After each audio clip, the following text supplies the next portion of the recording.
mutfağımızda hem görüntüsüyle hem de lezzetiyle büyüleyen saten kurabiye yapıyoruz. Dışı incecik çıtır, içi ise pamuk gibi yumuşacık. Çayın ve kahvenin yanına harika eşlik eden bu kurabiyeleri bir kez deneyince bir daha vazgeçemeyeceksiniz. Üstelik malzemeleri her evde bulunan, yapımı da son derece kolay. Bu tarifi kaçırmak istemiyorsanız videoyu beğenmeyi, kanalımıza abone olmayı ve yorumlarda görüşlerinizi bizimle paylaşmayı unutmayın. Deneyenler sonuçları mutlaka yazsın. Çünkü bu kurabiyeler gerçekten efsane.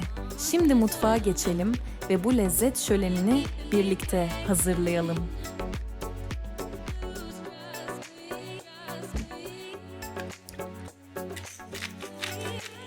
Yoğurma kabımıza 125 gram margarin, 1 adet yumurta, 1 tutam tuz ve 1 su bardağı pudra şekerini ekleyip güzelce yoğuruyoruz.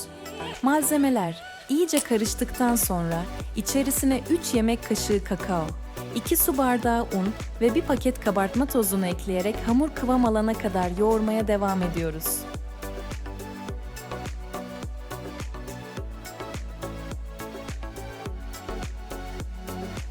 Kıvamlı bir hamur olabilmesi için ununu azar azar ilave edip hamurumuzu yoğuruyoruz.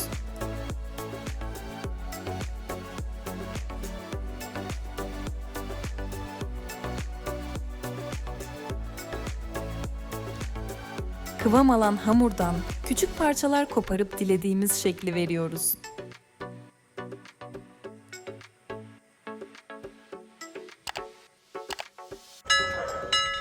Bu sırada 150 gram bitter damla, çikolatayı benmari usulü eritip içerisine çeyrek çay bardağı sıvı yağ ekleyerek pürüzsüz bir kıvam elde ediyoruz.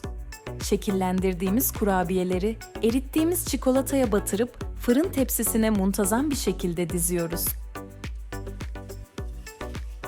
Kurabiyelerimizi önceden ısıtılmış 180 derece fırında yaklaşık olarak 17 dakika kadar pişiriyoruz.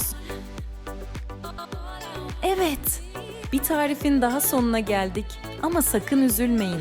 Çünkü Saten Kurabiye mutfağında her zaman yeni tarifler, mis gibi kokular ve bol bol çikolata var. Eğer bu kurabiyeler kalbinizi çaldıysa beğenmeyi unutmayın. Yorumlara da "Bunu denedim, komşular kapıyı aşındırdı" gibi güzel haberler bırakabilirsiniz. Daha çok nefis tarif için abone olmayı ve şu yanındaki mini mini çan simgesine tıklamayı ihmal etmeyin. Çünkü ben mutfakta döktürdükçe sizin de haberdar olmanız şart. Bir sonraki tarifte yine unla, şekerle, çikolatayla buluşmak üzere. Kendinize tatlı bakın, afiyet bal, şeker olsun.